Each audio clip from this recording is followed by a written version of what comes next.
Hey pals, it's Pastor Amy.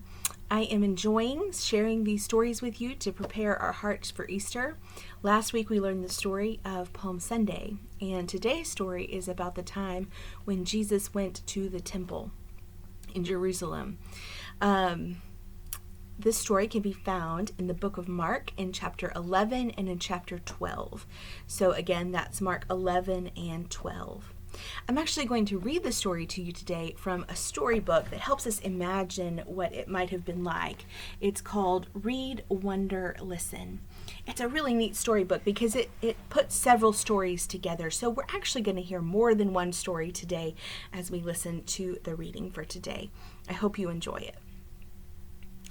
Early in the morning, on a hill overlooking Jerusalem, Jesus sat with his mother. Mary had joined him for the Passover. The city and its temple seemed to glow in the honey gold light. How beautiful it is, said Mary. Do you remember coming here for Passover all those years ago? Joseph and I thought we had lost you. 3 whole days we searched. You were in the temple the whole time. You said you needed to do your father's work. I'm still doing it, sighed Jesus. But it is so hard. God wants to shape a new kind of people, and I am showing them the way.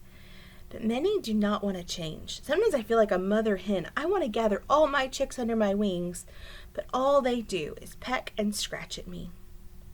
Later that morning, Jesus went to the temple. The outer courtyard was a hive of activity and noise.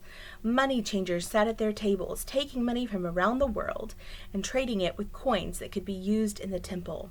People wanting to make sacrifices bargained for animals to use.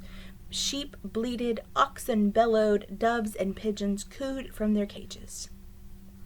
Jesus sat down and watched. His disciples were more interested in the building. What an amazing place, they cried. Look at the size of these stones. Can you imagine how much this cost? Herod spent a fortune building it, replied Jesus, and ordinary people spent a lot to keep it going. Look. He pointed at the treasury where people were putting money in a collection box. Some people, obviously rich, were proudly dropping in fistfuls of cash. But one woman crept forward and gave 2 tiny coins. Did you see that? Jesus asked.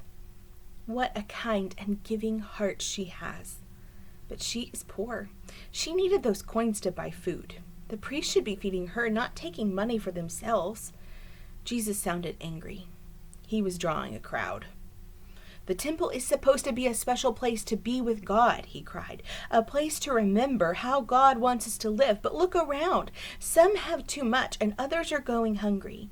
The rich are stealing from the poor. These are not God's ways. The temple had become like a hideout for thieves, a safe place to scurry back after you've done wrong. Stop it, or this whole place might come tumbling down. Jesus began to knock over tables.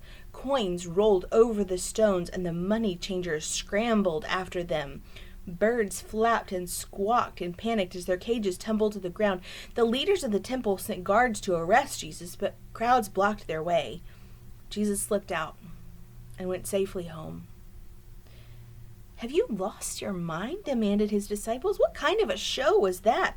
Are you trying to get yourself in trouble? Judas Iscariot said nothing. Disappointment gnarled at him like a worm.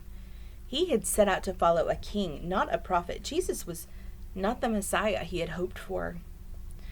So Judas went to the leaders of the temple and said, I can show you where to find him when he's all alone.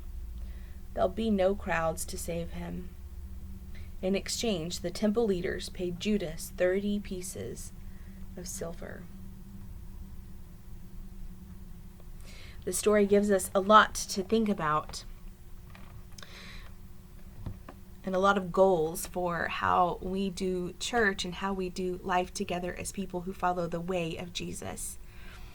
I pray that we are always faithful to take care of those among us and to never get caught up in other things that aren't nearly as important as sharing God's love with other people. I hope you have a great week. And I can't wait to see what story we'll explore together next week. Bye-bye.